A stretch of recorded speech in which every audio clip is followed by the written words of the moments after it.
The silk of my wedding dress whispered against my skin, cool and smooth like water. My fingers trembled as I adjusted the delicate veil, watching my reflection in the antique mirror. The bridal suite of the Bellevue Hotel smelled of fresh lilies and expensive perfume. A scent that should have comforted me, but instead made my stomach twist with unease. "Stop fidgeting, Elena," my mother scolded, pinning another diamond clip into my dark hair. "You'll ruin the hairstyle." I forced my hands to still, trying to ignore the hollow feeling in my chest. This should have been the happiest day of my life.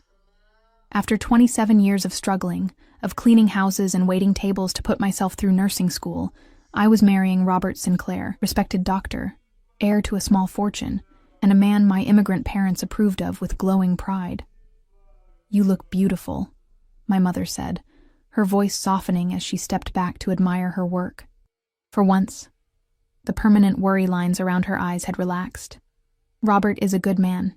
He will take care of you." I nodded, not trusting myself to speak. "Take care of you." That's what everyone kept saying, as though I'd spent my life looking for someone to rescue me, as though all my hard work had been merely a placeholder until I found a husband to depend on. Outside the window, rain pattered against the glass, turning the garden view into a watercolor blur of greens and whites. The wedding was supposed to be outdoors, but the unexpected autumn shower had forced everything inside the hotel's crystal ballroom.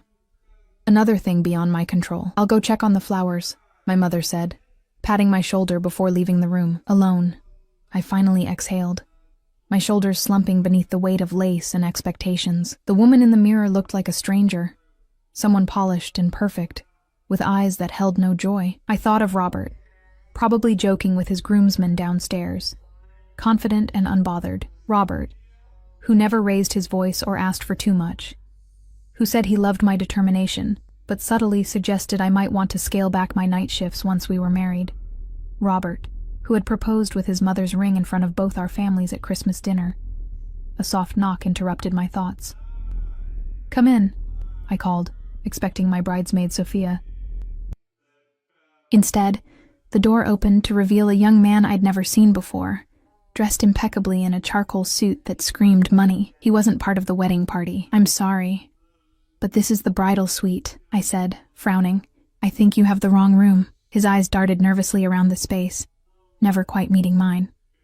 "Miss Russo, I have a message for you." He extended an envelope of heavy cream paper, unmarked except for my name written in elegant black script. "From who?" I asked, not reaching for it. It's better if you just read it." There was something in his voice, a tremor of fear, that made my skin prickle. Before I could question him further, he placed the envelope on the vanity and backed away quickly, disappearing through the door like a shadow fleeing sunlight. I stared at the envelope, my heart accelerating. Part of me wanted to ignore it, to pretend it had never arrived, but curiosity, always my weakness, won out. I broke the unmarked wax seal and unfolded a single sheet of heavy paper. "The man you're about to marry is not who you think he is. Room 823. Come alone if you want the truth." My hands began to shake again, but for entirely different reasons. I read the message 3 times, trying to make sense of it. A prank? A jealous colleague of Robert's? Or something worse? I glanced at the clock. 45 minutes until the ceremony. I should call Robert or tell someone about the note. That would be the sensible thing to do. Instead, I found myself slipping on the hotel robe over my wedding dress, tucking the voluminous skirt awkwardly around my legs. I grabbed the room key and stepped into the hallway, looking both ways before hurrying toward the elevator. The logical part of my brain screamed that this was madness, but a deeper instinct pushed me forward. The 8th floor was silent, the plush carpet muffling my footsteps as I searched for room 823. When I found it, I hesitated, my hand hovering over the door. Whatever waited on the other side would change everything. I felt it with certainty that defied explanation. Before I could knock, the door opened. Time seemed to slow as I took in the man standing before me. He was tall, easily 6'3", with broad shoulders encased in a tailored black suit that made Robert's designer wear look cheap by comparison. Dark hair, styled perfectly, framed features that seemed carved from stone, high cheekbones, a strong jaw dusted with subtle stubble, and lips pressed into a firm line, but it was his eyes that froze the breath in my lungs. Dark as midnight, watching me with an intensity that made me feel simultaneously seen and stripped bare. I knew him instantly, though we had never met. Everyone in Chicago knew Dante Salvatore. At least they knew the rumors. Legitimate businessman on paper, suspected head of the city's most dangerous crime family in reality. His name was whispered in news reports about disappeared witnesses and bloody feuds. His face occasionally glimpsed in society pages alongside politicians and industry titans who pretended not to know his true business. And now he was standing before me, on my wedding day, looking at me as though he had been waiting for this moment for a very long time. Behind him, I glimpsed a luxurious suite. On the coffee table lay what appeared to be photographs and documents, neatly arranged. A man stood by the window, clearly security, his jacket bulging slightly where a weapon would be holstered. "Miss Russo," Dante said, his voice deeper than I expected, smooth like aged whiskey. "Thank you for coming." I found my voice, though it emerged as barely more than a whisper. "How do you know my name?" Something flickered in his eyes. Amusement? "I make it my business to know many things." He stepped aside, gesturing into the room. "Please, come in. You're looking for answers, I believe." Every instinct screamed danger, yet I couldn't make myself turn away. "I'm getting married in 40 minutes. His expression didn't change, but something hardened in his gaze. "Are you certain about that?" Without waiting for my response, he turned and walked toward the arranged documents, expecting me to follow. The arrogance of it should have angered me. Instead, I found myself stepping over the threshold, the door closing behind me with a soft click that sounded unnervingly final. "Your fiancé," he said, picking up what appeared to be a photograph, "has been living a double life." He held out the picture, and after a moment's hesitation, I took it. It showed Robert outside an unfamiliar apartment building, his arm around a woman I'd never seen before. They were both laughing. "That was taken 3 days ago," Dante said quietly. "His nurse at the clinic. They've been involved for nearly a year." I stared at the image, feeling strangely numb. "This could be innocent," I said, though I didn't believe it myself. The way Robert was looking at her was never how he looked at me. "Perhaps," Dante conceded, though his tone suggested otherwise. He handed me another photograph, this one showing Robert entering a hotel, not this one, with the same woman. "This is from last night. Your rehearsal dinner ended at 9. He was with her by 11. The numbness began to crack, pain seeping through the fissures. "Why?" I whispered, not to Dante but to myself. "Why show me this? Why do you care?" He studied me for a long moment, his dark eyes unreadable. "Robert Sinclair borrowed money from people who work for me, a significant amount. He's been unable to repay it." I blinked in confusion. "That's impossible. His family has money." "Had money," Dante corrected. "They lost most of it years ago. The house, the cars, the lifestyle. It's all maintained through debt and appearances." My mind raced, pieces falling into place. Robert's insistence on a prenuptial agreement to protect my interests, his vague answers about finances, his reluctance to let me see the household accounts after we married. "He's marrying you for your potential inheritance," Dante continued, his voice matter of fact. "Your grandmother's property in Italy. The one she left to you, to be received upon your marriage." The shock must have shown on my face, because something that might have been sympathy flickered across Dante's features. "How could you possibly know about that?" I whispered. "It was a family secret. My grandmother's small but valuable vineyard property in Tuscany, left specifically to me with the stipulation that I would inherit upon marriage, a traditional condition from an old-fashioned woman. As I said, I make it my business to know things." He moved closer, his scent enveloping me, expensive cologne with notes of cedar and something darker, more primal. "Sinclair intended to sell it immediately to cover his debts. You would never have seen a cent."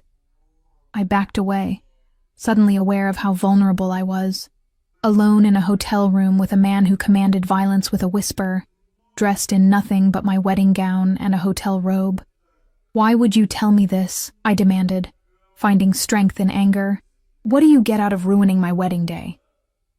Something dangerous flashed in Dante's eyes. Perhaps I dislike seeing a woman like you deceived.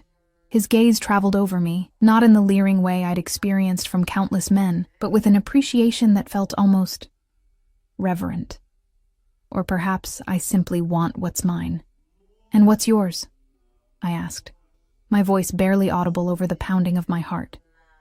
The corner of his mouth lifted in the ghost of a smile. Sinclair's debt. Your vineyard.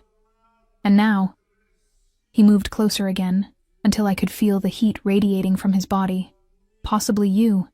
Before I could respond, a sharp knock came at the door. The security man moved with surprising speed, hand going to his weapon as he checked the peephole. It's Franco, he said to Dante, who nodded. The door opened to reveal another suit-clad man, his expression grave. They're looking for the bride, he reported. The ceremony starts in 15 minutes. Reality crashed back over me. Downstairs, 200 guests were being seated. My parents would be frantic. Robert, cheating, lying Robert, would be standing at the altar. I have to go, I said, suddenly desperate for air. Elena, Dante said, the first time he'd used my first name. The sound of it in his voice sent an involuntary shiver down my spine. If you walk down that aisle, you're making a mistake I cannot protect you from. Protect me? I laughed, the sound brittle. I don't even know you. You will, he replied, with such calm certainty that it seemed like an inescapable fate rather than a mere possibility. I backed toward the door, clutching the photographs. I need to think. He made no move to stop me, merely watching with those penetrating eyes. The truth can hurt, Elena, but lies will destroy you. Choose wisely. I fled into the hallway, heart pounding as I rushed back to my suite. Inside, chaos reigned. My mother, bridesmaids, and wedding planner all talking over each other in panic. Where have you been? My mother cried. Everyone is waiting. What happened to your hair? I looked in the mirror and saw a woman on the edge, veil askew, eyes wide with shock, clutching photographs that proved her fiancé was a liar and a cheat. I'm sorry, I said automatically. I needed air. As they fussed around me, repairing my appearance, I tried to think clearly. Could I still go through with this wedding, knowing what I knew? Could I stand before our families and friends and promise forever to a man who had been in another woman's bed just hours ago? It's time, the wedding planner announced, handing me my bouquet of white roses and lilies. I took a deep breath and stepped into the hallway. As I approached the elevator that would take me downstairs to my waiting future, I caught a glimpse of a tall figure at the end of the corridor, Dante Salvatore, watching silently, waiting to see which path I would choose. The elevator doors opened. I had to decide. I stood frozen between two futures. The elevator that would lead to my wedding, and the dark gaze of a dangerous man who had just shattered all my certainties. My mother gently pushed me forward, mistaking my hesitation for nerves. It's normal to be scared, sweetheart, she whispered, squeezing my arm. Every bride feels this way. Not like this, I thought, but allowed myself to be guided into the elevator. Just before the doors closed, I caught one last glimpse of Dante. His expression hadn't changed, but something in his eyes, disappointment perhaps, made my stomach twist. The descent to the lobby felt like falling. My bridesmaids chatted excitedly around me, oblivious to my inner turmoil. Sophia, my maid of honor, finally noticed my silence and leaned close. You okay? She whispered, concern etching her features. You're pale as your dress. I nodded mechanically, unable to form words. The photographs burned in my memory. Robert with another woman, laughing, touching, betraying. And Dante's words echoed, he's marrying you for your potential inheritance. The elevator doors opened to reveal the hotel's opulent lobby, where my father waited in his rented tuxedo, pride shining in his eyes. He'd worked double shifts at the factory for 30 years, to give our family a better life. Now he thought he was witnessing the culmination of all those sacrifices. His daughter marrying into security and respectability. You are beautiful, Piccola, he said in Italian, his voice thick with emotion as he took my arm. Like an angel. Guilt crashed over me. How could I destroy this moment for him? For my mother? For all the guests waiting just beyond those ballroom doors? The wedding coordinator gestured that it was time. The music began, Wagner's traditional wedding march that Robert's mother had insisted upon. The massive doors swung open, revealing rows of guests rising to their feet, all eyes turning toward me, and there at the end of the aisle stood Robert, handsome in his black tuxedo, smiling confidently, the smile of a man who believed he had won. My father took the first step forward, but my feet seemed rooted to the marble floor. A wave of whispers rippled through the crowd as the pause stretched uncomfortably long. "Elena?" my father murmured, confusion replacing joy. In that suspended moment, my gaze drifted beyond Robert to the emergency exit door at the far side of the ballroom. It opened silently, and Dante slipped in like a shadow, positioning himself against the wall where only I could see him. His presence was a silent question. I looked back at Robert, who now showed the first flickers of uncertainty. Our eyes met across the distance, and in that moment I knew. He didn't love me. Perhaps he never had. "I can't," I whispered to my father, my voice breaking. "I'm sorry, Papa. I can't marry him." Gasps erupted from the crowd. My father's face contorted with shock, but I was already pulling away, gathering the voluminous skirt of my dress in trembling hands. "Elena!" Robert called out, starting down the aisle toward me. "What are you doing?" I backed away, shaking my head. "You know what you did," I said, loud enough for the front rows to hear. "It's over, Robert." Before anyone could stop me, I turned and ran, not toward the lobby but to a side door I'd noticed during the rehearsal, one that led to the service corridors. Behind me, chaos erupted. I heard Robert calling my name, my mother's cry of distress, the rising murmur of scandalized guests. The service hallway was blessedly empty. I kicked off my heels, the cold tile shocking against my bare feet as I ran blindly, turning corners until I found a service elevator. I punched the button repeatedly, desperate to escape before anyone found me. Just as the doors began to close, a hand shot through the gap. Large, masculine, wearing an expensive watch. The doors slid back open to reveal Dante, his expression unreadable as he stepped inside. My heart hammered against my ribs. "Are you following me?" "Yes." No apology. No explanation. Just simple truth. The elevator began to rise, taking us away from the disaster I'd left below. In the confined space, his presence seemed overwhelming. The subtle scent of his cologne, the quiet power that radiated from him, the heat of his body so close to mine. "Did you know I would run?" I asked, my voice steadier than I felt. He studied me for a long moment.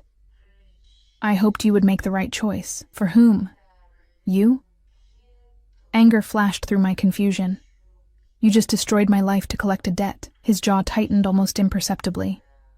"I saved you from a marriage built on lies." The destruction was already there. I merely revealed it. Before I could respond, the elevator stopped on the 8th floor, the same floor as his suite. The doors opened, but neither of us moved. "You have a choice, Elena," Dante said quietly.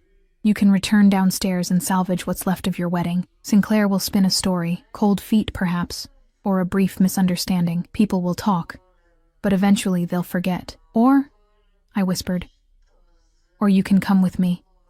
"With you," I repeated, incredulous. "A man I met 30 minutes ago, a criminal." Something dangerous flashed in his eyes. "Be careful with accusations. It's not an accusation if it's true," I said, surprising myself with my boldness. Unexpectedly, the corner of his mouth lifted in what might have been admiration. "Few people speak to me that way. I'm not most people." "No," he agreed softly. "You're not." He held out his hand, palm up. An invitation, not a demand. "Let me help you, Elena." I stared at his outstretched hand. "Why would you help me?" "Perhaps I have my reasons," he said, his dark eyes revealing nothing. The elevator doors began to close, but he stopped them with a swift movement. "They'll be searching the hotel for you soon. Your decision needs to be made now." Behind us, I heard voices. Hotel staff, probably alerted to look for the runaway bride. Panic surged through me. I couldn't face them. Couldn't face Robert or my parents or the pitying stares of 200 guests. Before I could second-guess myself, I placed my hand in Dante's. His fingers closed around mine, warm and strong, and he led me quickly down the hallway. not toward his suite, but to another service exit. My things, I protested weakly. My clothes, my phone, can be replaced, he finished. Nothing in that room is worth returning for. He pushed open the door to reveal a concrete stairwell. This leads to the parking garage, he explained, shrugging off his suit jacket and placing it around my shoulders. The lining was silk, still warm from his body, and absurdly large on my frame. You can't run through a hotel garage in a wedding dress without attracting attention. I gathered the voluminous skirt of my dress, trying to bundle it under his jacket. This isn't going to work, I muttered, fighting with the layers of tulle and silk. Without warning, Dante crouched and swept one arm behind my knees, the other supporting my back, lifting me effortlessly against his chest. I gasped, automatically gripping his shoulders to steady myself. "This is faster," he said simply, and began descending the stairs, carrying me as though I weighed nothing. The solid strength of him was overwhelming, the firm muscles beneath his shirt, the steady rhythm of his breathing, the faint beat of his heart against my side. I'd never been held like this, never felt so simultaneously vulnerable and protected. "I can walk," I protested weakly. "Yes," he agreed, not slowing, but not quickly enough. We reached the bottom of the stairwell, where he set me carefully on my feet, but kept one arm around my waist, his jacket still draped around me. "Stay close," he murmured, his breath warm against my temple. My car is near the exit. The parking garage was dimly lit and smelled of concrete and exhaust. Dante guided me swiftly between the rows of vehicles toward a sleek black car where a man in a dark suit stood waiting, another security detail I realized, like the one in Dante's suite. "Franco," Dante acknowledged with a nod. "Any problems?" "None, boss," the man replied, opening the rear door. "All clear." Dante helped me into the back seat, his hand firm but gentle at my lower back. The leather interior was soft and cool against my bare legs where my dress had ridden up. He slid in beside me, his larger frame making the spacious car feel suddenly intimate. Franco got into the driver's seat, and the engine purred to life. As we pulled away from the hotel, the reality of what I'd done crashed over me. I'd left my fiancé at the altar, abandoned my parents, run away with a man who was, by all accounts, dangerous and powerful. "Where are we going?" I asked, unable to keep the tremor from my voice. "Somewhere safe," Dante replied. "Somewhere Sinclair won't think to look." The mention of Robert's name brought a fresh wave of pain and anger. "He was with another woman last night," I said, more to myself than to Dante. "The night before our wedding." Dante's hand covered mine where it rested on the seat between us. "Men like Sinclair believe they're entitled to take whatever they want without consequences. And you're different?" I asked, pulling my hand away. His eyes met mine, dark and intense. "I take what's mine, Elena. But I'm honest about it."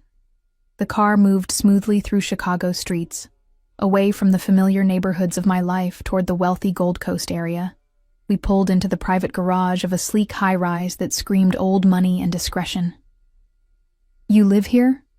I asked as Franco opened my door.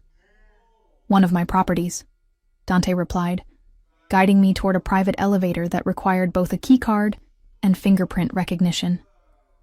Few people know about it. The elevator opened directly into a stunning penthouse apartment. Floor-to-ceiling windows offered a breathtaking view of Lake Michigan and the city skyline. The space was minimalist but luxurious. Leather, glass, and dark wood, with subtle art pieces that I suspected cost more than my annual salary. Two men in suits nodded respectfully as we entered, then discreetly disappeared into another room. I realized they were part of Dante's security team, always present, always watching. "You can clean up here," Dante said, leading me to what appeared to be a guest bathroom, all marble and chrome, bigger than my entire apartment. "There are clothes in the adjacent bedroom that should fit you." I blinked in confusion. "You keep women's clothes here?" Something like amusement flickered in his eyes. "I keep necessities for various situations. The housekeeper stocks basic items in multiple sizes." "Of course. A man like him would be prepared for any contingency." "Why am I here?" I asked suddenly, needing to understand. "Why did you show me those photographs?" What do you really want from me? Dante regarded me for a long moment, his expression unreadable. Get cleaned up, then we'll talk. He left me alone, closing the door quietly behind him. I stared at my reflection in the massive mirror, a stranger in a ruined wedding dress, makeup smudged, hair falling from its elaborate style. A woman who had just blown up her entire life based on the word of a man she didn't know. I unzipped my dress with shaking hands, letting it pool at my feet like a deflated dream. The shower was blissfully hot, washing away the hairspray and perfume and tears. I stood under the spray until my skin flushed pink, trying to gather my scattered thoughts. In the adjoining bedroom, I found neatly folded clothes on the bed. Simple black leggings, a soft gray sweater, and underwear with tags still attached. Everything fit perfectly, as though chosen specifically for me. The thought was both comforting and unsettling. I found Dante in the main living area, standing by the windows with a glass of amber liquid in his hand. He'd removed his tie and unbuttoned his collar, revealing a glimpse of tanned skin at his throat. He turned as I approached, his eyes taking in my appearance with that same intense focus. Better? He asked, setting his glass down on a side table. Physically, yes, I said cautiously. Emotionally, I'm still trying to process how I ended up here. He gestured to the sleek leather sofa. Sit, please. I perched on the edge, too tense to relax.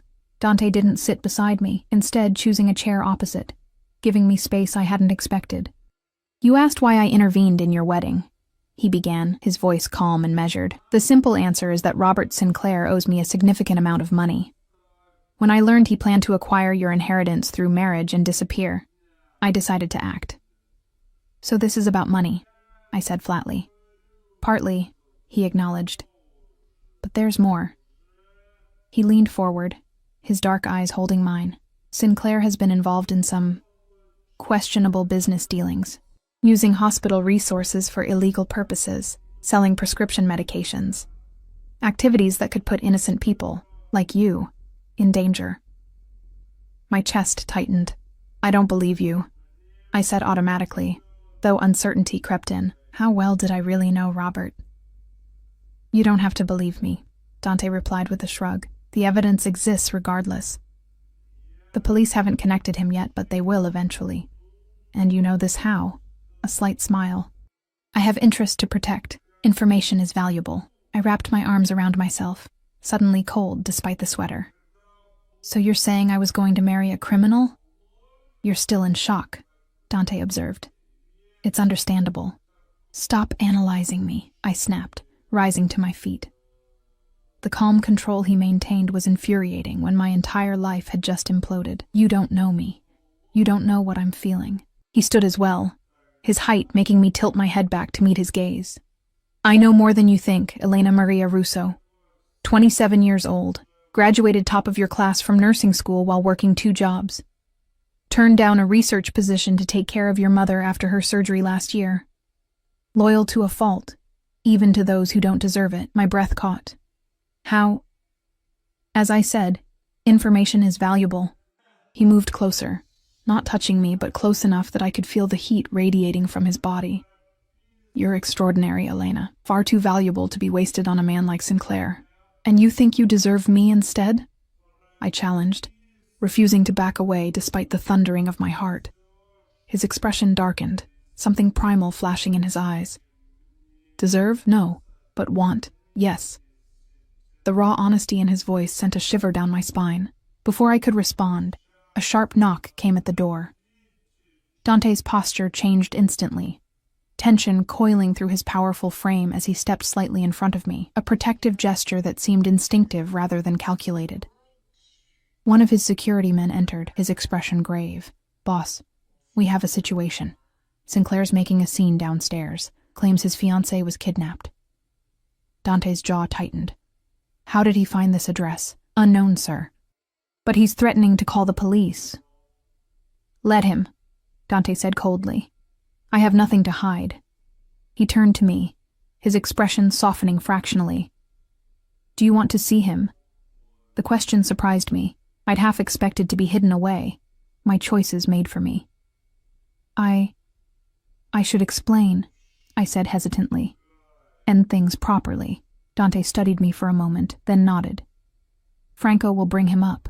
If at any point you want him gone, just say the word. The security man disappeared, and Dante moved to stand at the window, his back to the room, giving me a moment of privacy to collect myself. The gesture was unexpectedly considerate.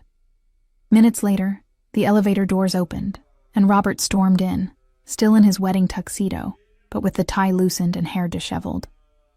He stopped short when he saw me, relief quickly replaced by anger. "What the hell, Elena?" he demanded, taking a step toward me. "Do you have any idea what you've done? Everyone's still at the hotel. Your parents are frantic." Robert's gaze darted around the luxurious penthouse before fixing on Dante, who remained by the window, watching the exchange with cold detachment. "What is this?" Robert asked, his voice rising. "Did he force you to come here? Are you okay?" The concern would have seemed genuine if I hadn't seen those photographs, if I didn't now see the calculation behind his eyes. I straightened my spine, finding strength in my anger. "No one forced me anywhere," I said clearly. "I left our wedding because I know about her, Robert. Your nurse. The one you were with last night while I was rehearsing our vows." The color drained from his face. "Elena, I don't know what he's told you, but don't." I held up my hand. "Don't lie to me anymore. I saw the pictures." Robert's expression hardened as he glanced at Dante. "So that's it? You believe whatever this criminal tells you? You know who he is, right? What he does?" "I know who you are now," I replied, my voice steadier than I felt. "You were going to marry me for my grandmother's property. You were going to sell it to pay off your debts." "That's ridiculous," he scoffed, but a flicker of panic crossed his features. "Who told you about the vineyard? That was private family business. Does it matter? It's true, isn't it?" Robert moved toward me, reaching for my arm. "Elena, baby, listen." Before he could touch me, Dante was suddenly between us, his movement so swift I barely registered it. Nothing in his posture was overtly threatening, but Robert immediately stepped back. "Miss Russo has made her position clear," Dante said, his voice deceptively soft. "I suggest you respect her decision." Robert's face contorted with rage and fear. "You think I don't know what's happening? You've wanted that Italian property for years. The water rights alone are worth millions to your operation." My head snapped up. "What?" Dante's expression remained impassive. "Your grandmother's land borders one of my family's estates," he explained without looking at me. "It was her choice not to sell, despite numerous generous offers. So this is about the land," I said slowly, pieces falling into place. "That's why you saved me from my wedding." Something flickered across Dante's features. Frustration, perhaps. "That's part of it," he admitted. "But not all." Robert gave a harsh laugh. "You're just trading one liar for another, Elena. At least I never pretended to be something I'm not." "You pretended to love me," I shot back, blinking away tears of anger. "Was any of it real? Or was I always just a means to an end?" Guilt flashed briefly in Robert's eyes before he masked it. "We would have been good together. I could have made you happy, while sleeping with other women and spending my inheritance," I said bitterly. "What a dream."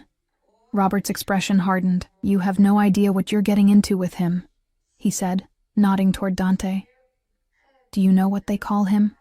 The ghost. Because people who cross him disappear." A chill ran through me despite the warmth of the room. I glanced at Dante, who watched Robert with the cool assessment of a predator studying prey. "I think it's time for you to leave, Doctor." "Sinclair," Dante said, his tone leaving no room for argument. "Franco will escort you out." As if summoned, the security man appeared at the elevator. Robert hesitated, then turned to me. "Elena, please, come with me now. We can still fix this. Your parents will understand eventually," I finished, though my heart ached at the thought of their disappointment. "It's over, Robert." For a moment, I thought he might argue further, but something in my expression, or perhaps in Dante's, made him reconsider. He straightened his shoulders, attempting to salvage his dignity.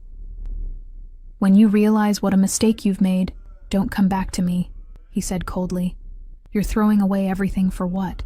A man who sees you as nothing but a transaction?" His words hit their mark.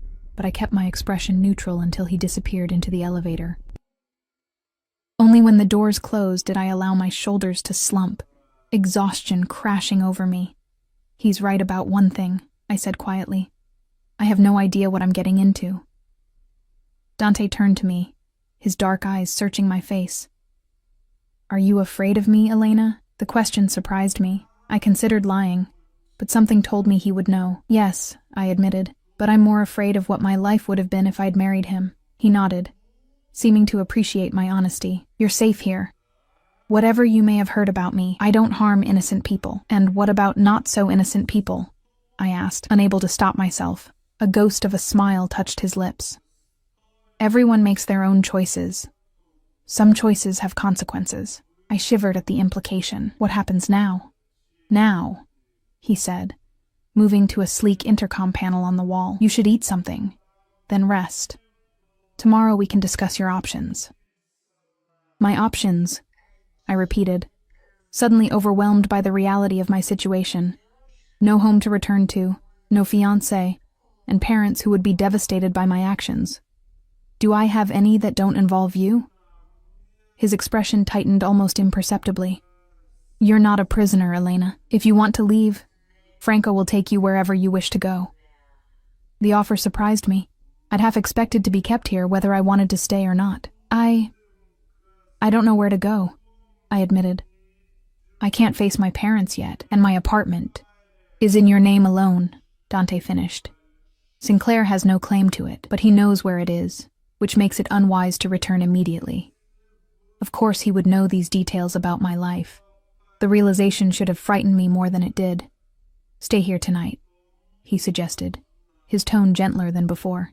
"You're exhausted and in shock. Make no decisions until morning." It was the most sensible option, though nothing about this day had been sensible. I nodded, suddenly too tired to argue. Dante spoke quietly into the intercom, ordering food to be brought up. While we waited, he showed me to a guest room, spacious and elegant, with another stunning view of the lake. "This will be your room for as long as you choose to stay," he said, standing in the doorway rather than entering with me. "Mine is at the end of the hall. The security team has quarters downstairs, with at least 2 men on duty at all times." "All these precautions," I murmured, running my fingers over the luxurious bedspread. "Do you live in constant danger, constant awareness?" he corrected. "It's the price of my position." I turned to look at him, really look at him. This dangerous, powerful man who had upended my life in the span of hours. "Why me, Dante? Of all the women in Chicago, why involve yourself in my life?" Something shifted in his expression. A brief vulnerability quickly masked. "I've been watching you for some time, Elena. When I discovered Sinclair's plans, I couldn't allow it." "Watching me?" I repeated, unease prickling along my skin. "That's disturbing." "Perhaps," he acknowledged, "but necessary. You're connected to something important to me." "The land," I said flatly. His jaw tightened. "Yes, initially." "And now?" I challenged. Before he could answer, a discreet knock announced the arrival of food. Dante stepped back, giving me space. "Rest, eat. We'll talk more tomorrow."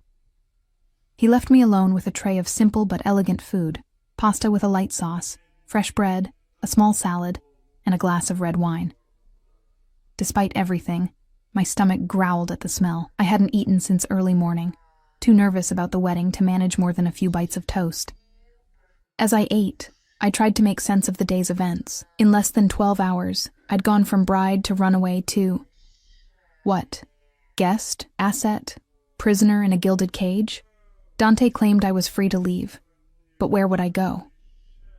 After eating, I showered again, letting hot water wash away the last traces of my wedding day.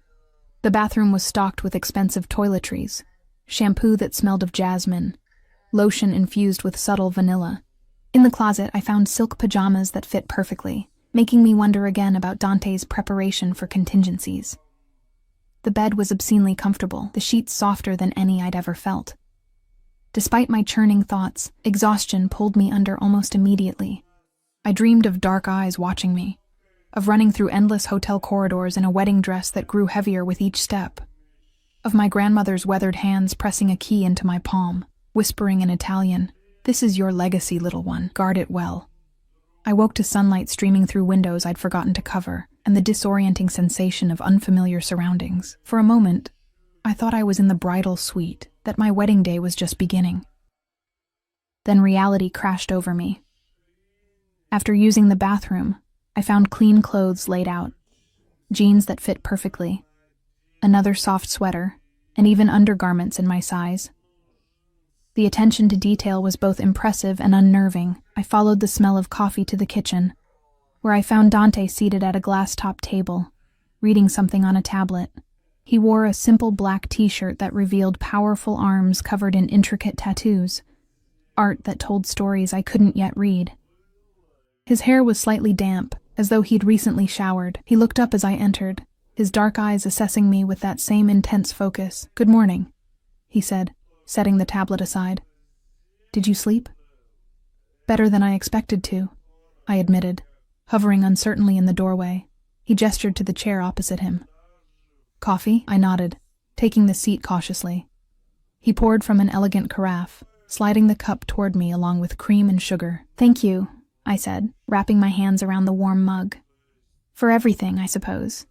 Despite the unconventional circumstances." A slight smile touched his lips. "You're welcome." We sat in surprisingly comfortable silence as I sipped my coffee, gathering courage for the conversation ahead. Finally, I set down my cup. "I need to know exactly what you want from me," I said directly. "No half-truths, no vague references to watching me or being connected to something important. Just straight answers." Dante studied me for a long moment. "Direct. I appreciate that." He leaned back in his chair, his posture relaxed but still radiating quiet power. "Your grandmother's property borders land that has been in my family for generations. The water source that feeds both properties originates on her land." "And you want to buy it?" I concluded. "Yes," he acknowledged.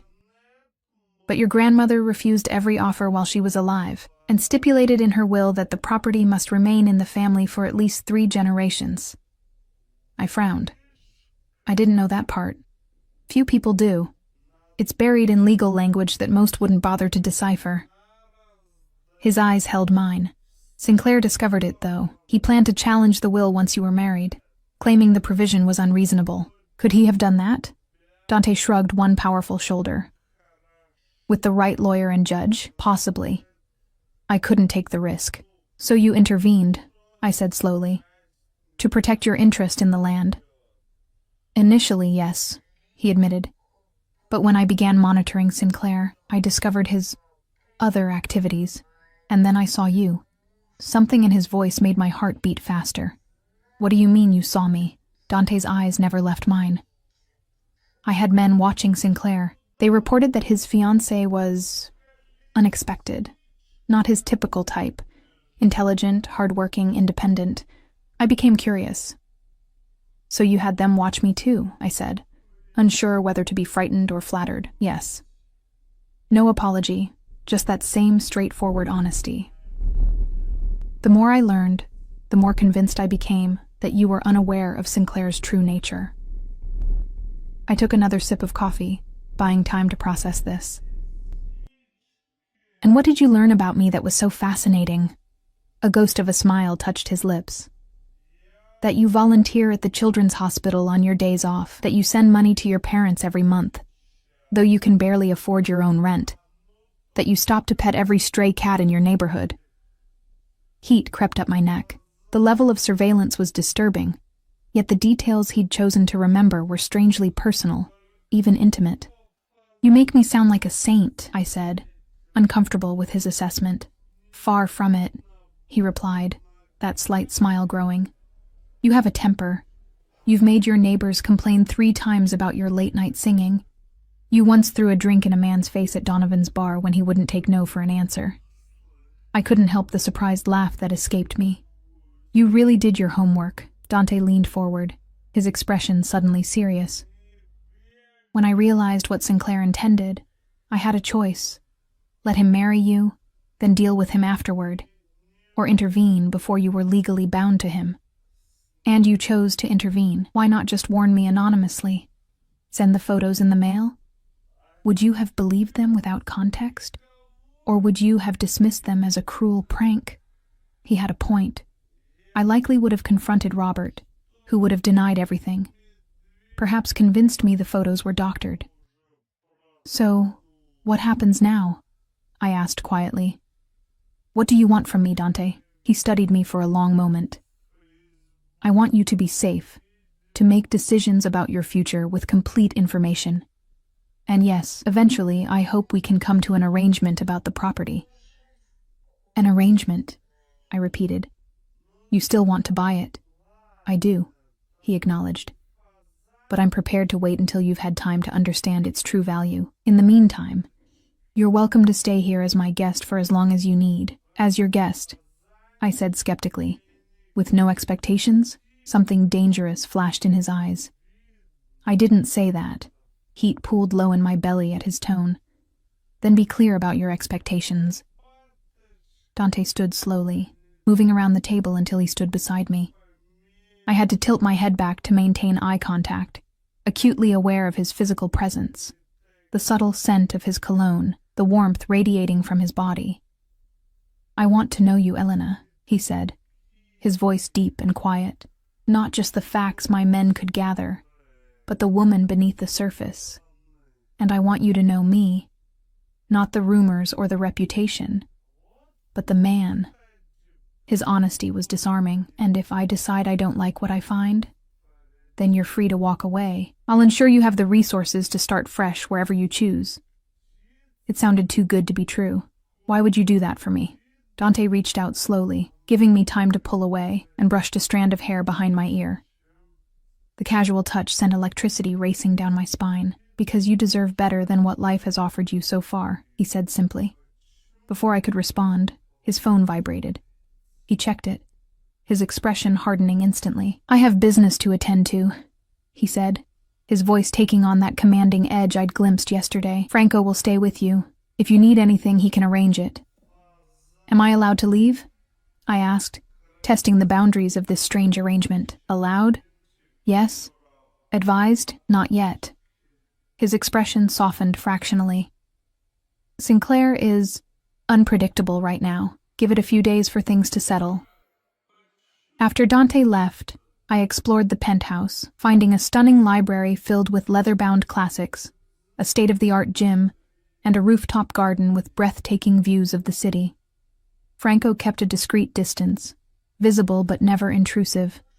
I spent hours in the library, losing myself in books to avoid thinking about my parents, about the wedding guests, about the mess I'd left behind.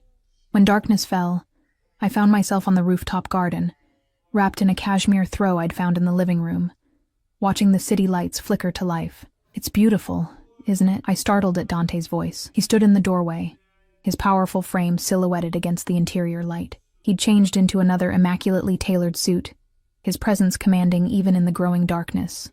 Yes, I agreed, turning back to the view. It makes everything else seem small somehow. He moved to stand beside me at the railing, close, but not touching. My father used to bring me up to rooftops like this. He said it was important to see the city from above, to understand what you're protecting. Is that what you do? Protect the city? He gave a soft laugh, the sound surprisingly warm, parts of it. In my own way. We stood in companionable silence for a while, watching the lights. Finally, I gathered my courage to ask the question that had been haunting me all day. My parents, I said quietly. Do you know? They're worried, he replied, understanding immediately. But safe. Sinclair tried to convince them you were taken against your will, but the hotel security footage clearly shows you leaving voluntarily. Relief washed over me. I should call them. You can, Dante said, but be aware that Sinclair may be monitoring their phones. The thought hadn't occurred to me. Would he really go that far? He lost a valuable asset when you left, Dante said matter-of-factly. Men like him don't accept such losses easily. I wrapped the throw tighter around my shoulders, suddenly chilled despite the mild evening. I never saw it, how calculating he was. I thought he loved me. Love is the easiest mask to wear, Dante said softly. We see what we want to see in others, until they show us who they truly are. Something in his tone made me turn to look at him. In the dim light, his expression was unguarded, revealing a fleeting glimpse of old pain. "And who are you truly, Dante Salvatore?" I asked. His eyes met mine, dark and intense. A man who takes what he wants, a man who protects what's his, a man who never makes the same mistake twice. "That's not an answer," I said, bold in the darkness. "That's a warning label." Unexpectedly, he laughed, a genuine sound that transformed his features, revealing a dimple in his left cheek I hadn't noticed before. "Perhaps it's both." He stepped closer, his heat enveloping me even before his fingers brushed my cheek. "I've wanted to do this since I first saw you," he murmured, his gaze dropping to my lips. I should have pulled away, should have remembered that less than 48 hours ago, I'd been preparing to marry another man. Instead, I found myself leaning into his touch, drawn by a magnetic pull I couldn't explain. His lips met mine with surprising gentleness, a question rather than a demand. For a heartbeat, I remained frozen, overwhelmed by the intimacy of the moment. Then something sparked inside me, a hunger I'd never felt before, and I pressed closer, my hands finding the solid wall of his chest. Dante made a low sound in his throat, his arms circling my waist to pull me against him. What had started as gentle exploration quickly transformed into something deeper, more primal. His kiss was possessive yet giving, his experience evident in the way he coaxed responses I didn't know I was capable of. When we finally broke apart, both breathing heavily, I felt dizzy with want and confusion. "I shouldn't have done that," I whispered, though I made no move to step away from his embrace. "Regrets already?" he asked, his voice rougher than usual. "Not regret, just, it's too fast. Everything is happening too fast." His thumb traced the outline of my lower lip, his touch feather-light, yet sending sparks through my entire body. "We have time, cara mia. All the time you need." The endearment in Italian, so casually spoken, made my heart skip. My grandmother had called me that, my dear one. "I should go inside," I said reluctantly. "It's getting cold." Dante nodded, releasing me, but keeping a hand at the small of my back as he guided me toward the door. The gesture was protective, possessive in a way that should have bothered me, but instead made me feel oddly secure. Inside, a dinner had been laid out on the dining table, simple Italian food that reminded me of my grandmother's cooking. Dante held my chair, an old-world courtesy that seemed natural rather than affected. Over dinner, he surprised me by asking about my nursing career, showing genuine interest in my work at the hospital. I found myself relaxing, sharing stories about difficult patients and rewarding moments that I'd never told Robert, who had always subtly dismissed my work as less important than his. "You should call the hospital tomorrow," Dante suggested as we finished eating. "They'll be wondering where you are." The reminder of the life I'd left behind sobered me. What do I tell them? That I left my fiancé at the altar and ran off with... I trailed off, unsure how to define what Dante was to me. "The truth, to an extent," he said pragmatically. "That your engagement ended abruptly, and you needed time away. Your supervisor, Dr. Patel, correct? She'll understand." Again, his knowledge of my life was both impressive and unsettling. Yes, she would. She never liked Robert much anyway. A slight smile. "She's a good judge of character." After dinner, we moved to the living room, where Dante poured us each a glass of scotch. The liquor burned pleasantly down my throat, warming me from the inside out. "Tell me about the vineyard," I said, settling into the corner of the sofa. "My grandmother's property. I've never even seen it." Something like surprise flickered across Dante's face. "Never?" I shook my head. "She left Italy before I was born. I saw pictures, but we never had the money to visit." I took another sip of scotch. "What's it like?" Dante's expression softened as he gazed into his glass. "Beautiful. Set in the hills outside Florence, with vineyards that slope down to a small river. The main house is old, 16th century, I believe, with stone walls 3 feet thick. In summer, the air smells of grapes and cypress trees." He described it so vividly, I could almost see it, feel the warmth of Italian sunshine. "You speak as though you know it well. My family's estate borders it to the north. As a boy, I would sometimes cross the boundary to swim in your grandmother's river." It has the best swimming hole for miles around. A smile touched his lips. She caught me once. Instead of scolding me, she gave me fresh bread and told me to be careful of the current. The image of a young Dante, wild and carefree, swimming in my grandmother's river, was oddly moving. She never mentioned meeting any of the Salvatores. She wouldn't have, he said, something complicated passing across his features. Our families have a difficult history. What kind of history? He hesitated, seeming to choose his words carefully. Your grandmother's husband, your grandfather, and my grandfather were business rivals. Their competition became personal over the years. I sensed there was more to the story, but Dante's expression had closed off, making it clear he wouldn't elaborate further tonight. Is that why she refused to sell to your family? I asked instead. Partly, he acknowledged. But I think it was more than that. The land had been in her family for generations. Some things can't be valued in money alone. His understanding surprised me. I'd expected a businessman's perspective, focused solely on financial worth. Yet you still want to buy it, I pointed out. His dark eyes met mine over the rim of his glass. What I want, Elena, is for that land to be properly cared for, its legacy preserved. Whether that happens through purchase or other arrangements is negotiable. Other arrangements, I repeated, raising an eyebrow. That sounds suspiciously vague. A slow smile spread across his face, transforming his features from intimidating to devastatingly handsome. I'm open to creative solutions.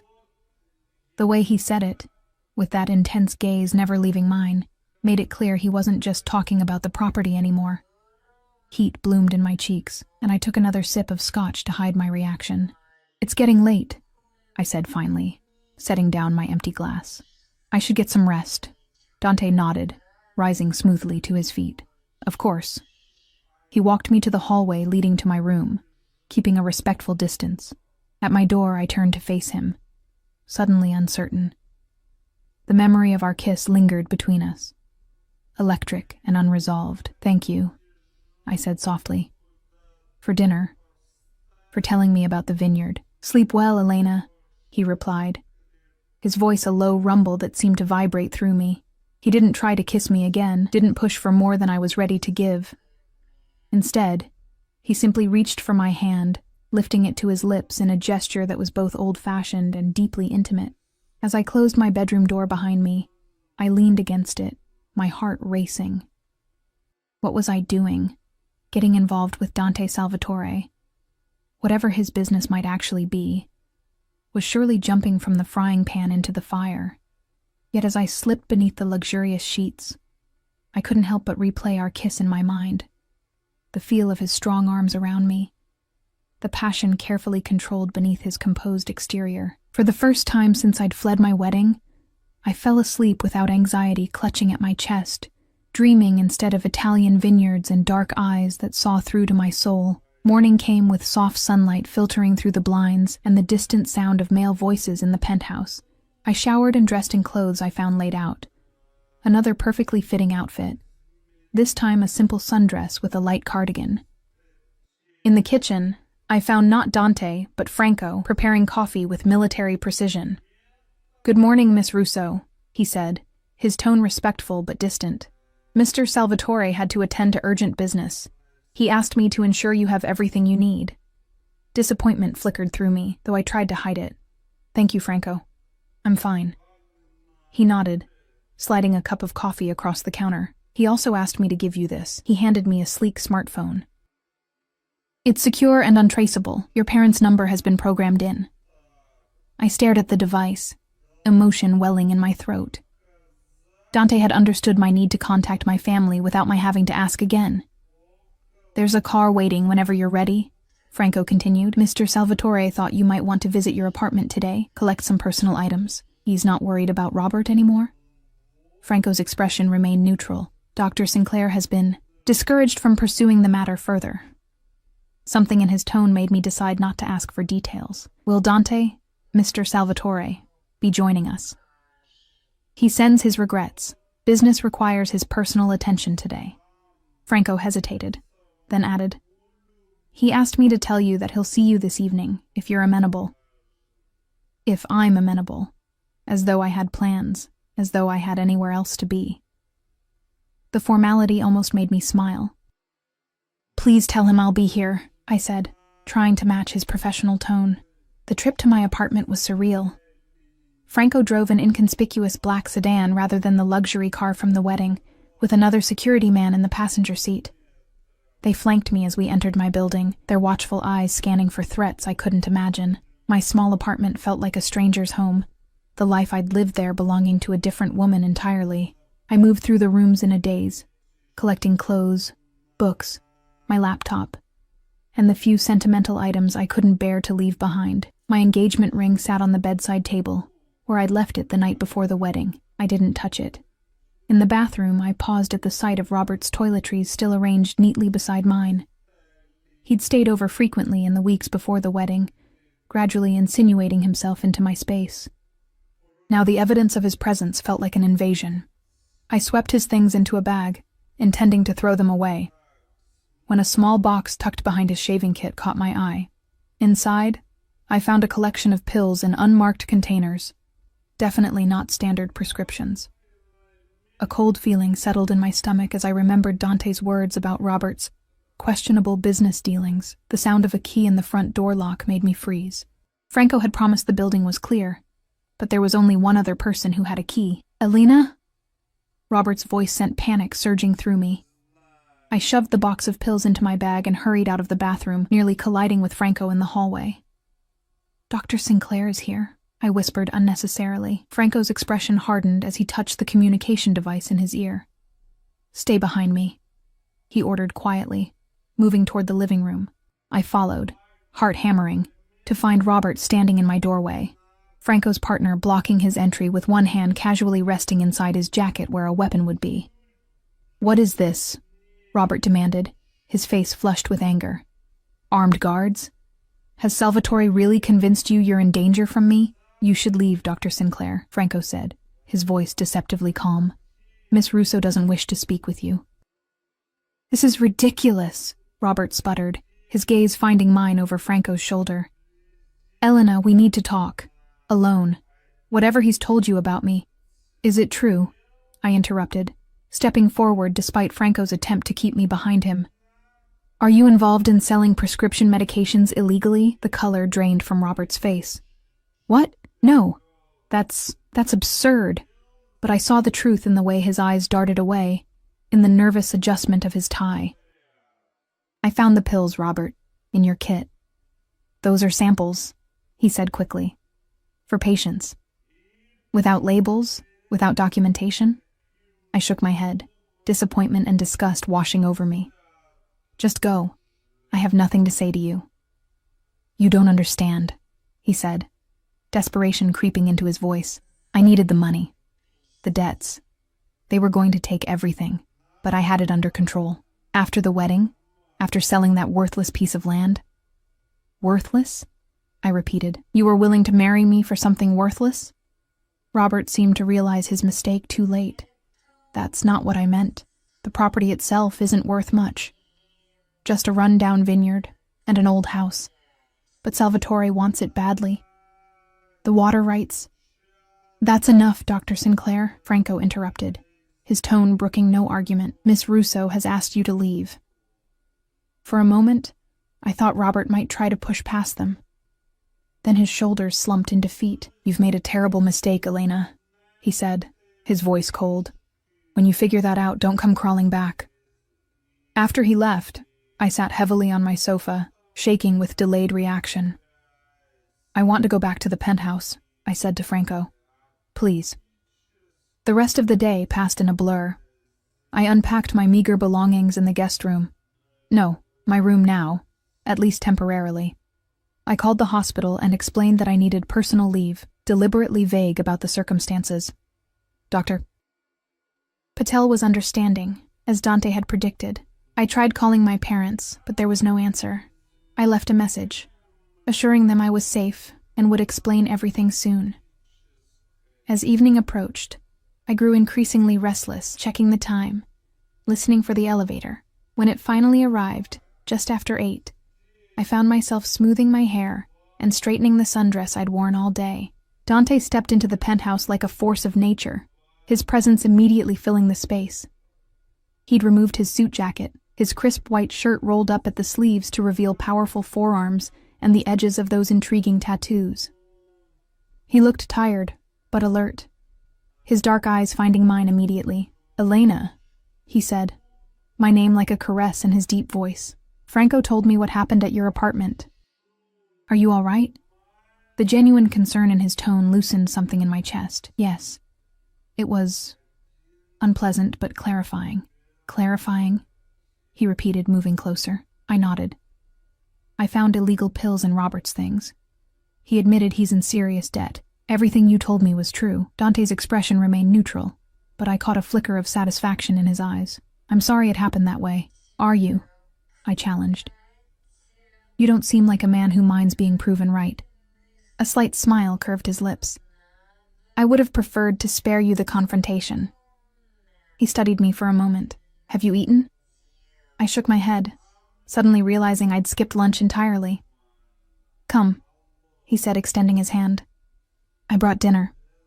He led me to the rooftop garden, where a table had been set with flickering candles, fine china, and covered dishes. The city sparkled below us, and soft music played from hidden speakers. It was romantic, undeniably so, and my heart fluttered treacherously. "You planned this," I said, as he held my chair. "I did," he acknowledged, taking the seat across from me. "Is that a problem?" I considered the question honestly. "I'm not sure. 3 days ago I was supposed to marry another man. And yet here you are," he said softly, uncovering the dishes to reveal an array of Italian delicacies. "Here I am," I agreed, still trying to understand why. Dante poured wine into crystal glasses. "Why you left Sinclair, or why you're here with me. Both, I suppose." He handed me a glass, his fingers brushing mine deliberately. "Sometimes we make choices without fully understanding our motivations. The heart knows what it wants before the mind catches up. Is that what happened with you?" I asked boldly. "Your heart decided it wanted me before your mind knew why." Something darkened in his gaze. "My mind always knows why, Elena." "But yes, perhaps my interest in you evolved beyond what I initially anticipated." We ate in companionable silence for a while, the food exquisite, the wine warming me from within. Finally, I gathered my courage to ask the question that had been haunting me. "What happens if I don't sell you the vineyard?" Dante set down his fork, giving me his full attention. "Then it remains yours. Just like that? No consequences? No pressure?" His expression remained open, unguarded. "What's mine is mine, Elena. What's yours is yours. I don't take what isn't freely given." I thought of our kiss the night before, how he'd waited for me to respond before deepening it, how he'd walked me to my door but not presumed more. "My grandmother never sold to your family," I said slowly. "You said there was history there. Tell me the truth. All of it." Dante was silent for a long moment, seeming to debate with himself. Finally, he sighed. "Your grandfather and mine were more than business rivals. They were once friends, partners in the wine business. My grandfather fell in love with your grandmother before she met your grandfather." I blinked in surprise. "What?" "It was a complicated time in Italy after the war. Opportunities were scarce. Your grandfather saw potential in expanding beyond wine into other businesses. My grandfather disagreed with the direction. They separated their interests, but both wanted the water rights to the river between their properties. So it was a business dispute," I said, relieved it wasn't something darker. Something flashed in Dante's eyes. "It became more than that when your grandfather hired men to sabotage my family's harvest. A fire was set. My grandfather's younger brother died in that fire." My breath caught. "That's terrible, but surely my grandfather wouldn't—" "There was no proof," Dante interrupted, his voice carefully controlled. "But everyone knew. The feud continued for decades. Your grandmother inherited the property when your grandfather died.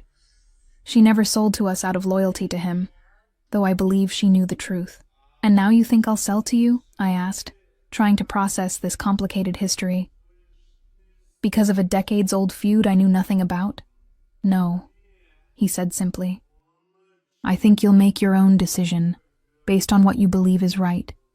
His honesty disarmed me. Why tell me this now? Because you asked for the truth, he replied, and because I want whatever develops between us to be built on honesty, not manipulation. Between us. The implication hung in the air between us, charged with possibility. I should see it, I said suddenly. The vineyard. Before I make any decisions. Something like hope flickered in Dante's eyes. I can arrange that. You would take me to Italy? If that's what you want. I studied him across the candlelit table. This powerful, dangerous man who had upended my life, and yet treated me with a respect Robert never had. Why do I trust you? I wondered aloud. I barely know you. Dante reached across the table, his hand covering mine. Perhaps your heart recognizes something your mind hasn't accepted yet. The touch of his skin against mine sent warmth spiraling through me. And what would that be? His dark eyes held mine, intense and unwavering, that some things are meant to be, Elena. That some connections exist beyond explanation. I should have scoffed at such a romantic notion, especially coming from a man like him. Instead, I turned my hand beneath his, our palms pressing together, fingers intertwining. Take me to Italy, I said softly. Show me my inheritance, then I'll decide what happens next.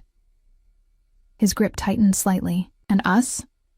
What about us, Elena? The question hung between us, heavy with implication. 3 days ago, I'd been about to pledge myself to another man. Now I sat across from Dante Salvatore, my hand in his, feeling more alive than I had in years. I don't know yet, I answered honestly, but I want to find out.